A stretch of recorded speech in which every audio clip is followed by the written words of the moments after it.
I'm just gonna be straight up. Game of Hordes is really hard. Like that's just there's no way around it. I think Game of Hordes and Dungeon Challenge are my two least favorite events because in my mind they're the two hardest because of the amount of RNG that goes into it. Like for Dungeon Challenge, in the last 10 floors you have no idea when you're gonna run into a battle, and you also have no idea if that battle is gonna have like 4 Death Revenge monsters or stuff, or like 3 Infernicorns and a Dolphries. Like it's to me it just seems like complete luck as to whether or not you win. And Game of Horns is I keep saying Game of Horns. Game of Hordes is kind of the same thing because it's all about like what monsters you run into and like in what order and stuff like that. And so it's just really hard. So if you're struggling with it, I completely understand. I honestly can't remember if I've said this now, but as I'm recording this, I haven't even beaten the final level in Hell mode. But, still doing my best. How I'm going to make videos on Game of Hordes is I'm not going to record live just because the battles end up being really long. This is only the first 2 levels in Hell mode, so it's not that long. But like the other 3, I'm definitely going to speed up because nobody wants to be sitting here for 20 minutes watching Tenebris clone and sneak attack one monster at a time. It's just, you understand. So the way this team is set up is I start with, the Vainness killing Sanctalion. Excuse me. She charges up her Bloodbath that way. And then I have Nova Drake in the front line. He helps stun. He can get his raw Bloodthirst charged and kill through a bunch of stuff. And then after that, I have Angel Lion, Rock Colossus, and Glacier on because I think having raw monsters can be really, really good in this mode because if you look right here, for example, Golgirock isn't really going to do anything. So like having raw monsters can be super helpful because you can just keep protectors on the field basically the entire battle and it'll help you win the game. That's how I normally win the final level is by leaving like 2 or 3 monsters on the field for the entire battle. But like I said, it's complete RNG, so it takes a couple tries sometimes in case you don't get the right monsters or you get a bad setup and it totally ruins your front line, stuff like that. It's a hard event. There's no way around it. But this, I actually didn't get very lucky at all because they killed pretty much all of my raw sweepers like right off the bat. So I was a little scared as to what I could do here because nobody I have on the field except Rock Colossus can go around protectors. But also at the same time, he doesn't really have anything that he can do. So there I cannibalized the Dualigazer to bring in Tenebris because I saw that his Persephia did the instant enlist. And I was like, okay, Tenebris has sneak attack. There's something I can do with this. So this is a perfect example of kind of how a good way to play the event is by just leaving protectors on the field and using raw sweepers to kill around them. Now here, the Black Titan did come in and unfortunately killed the Golgirock because of his toxic, whatever it is, Toxic Doom, I think is what the passive is called. But I was like, okay, this is fine, because I can just leave Black Titan on the field then, and then I have nothing to worry about because all his moves are solo or true hit, which he couldn't do either because of the bronze shells on the field. But he did unfortunately poison them, so the poison's ticking down the Rockoids and eventually kills them. And I was like, okay, that's just great. I thought I had a perfect setup, but then, this entrance totally messes me up. So I was a little scared, not gonna lie, but I kind of gained a little bit of control when Cybereth did that duel, gave my Tenebris some seconds to get charged again.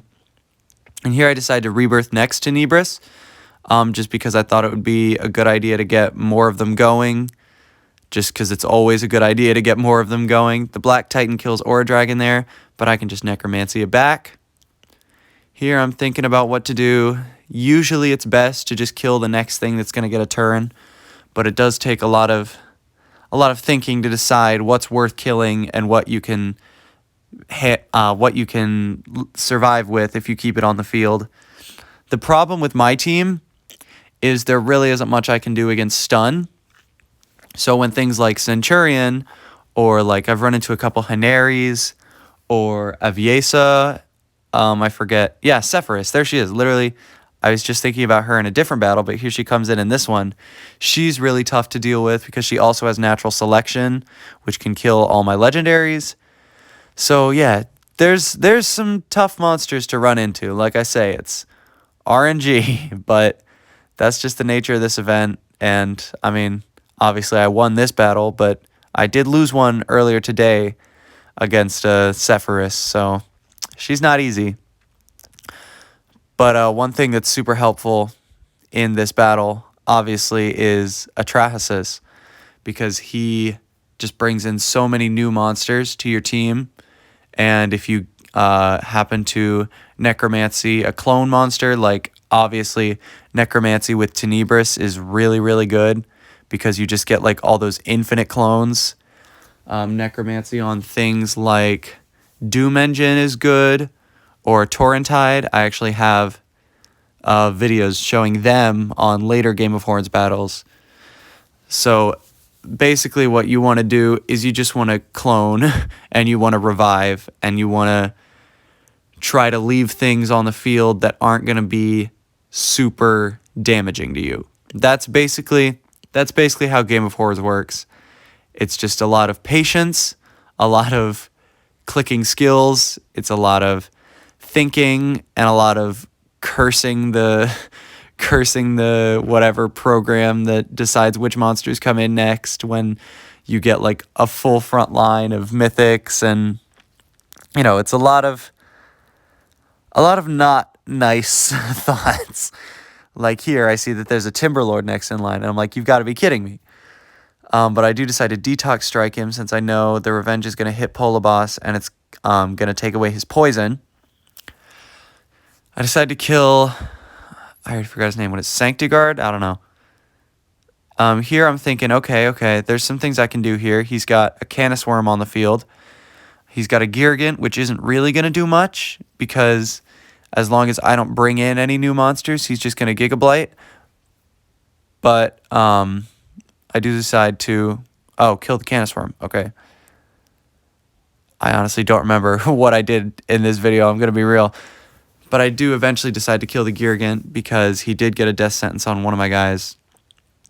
The Poloboss is almost dead. And actually a mistake I made with this team is I don't have a secret skill on.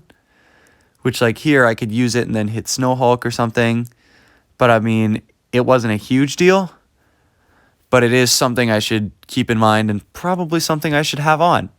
Here's a Doom Engine, which is a good thing, like I said earlier, to revive. I just don't have Atrahasis alive right now. And here I'm pretty scared with his Heaven's Horn and that Snow Hulk getting a turn first.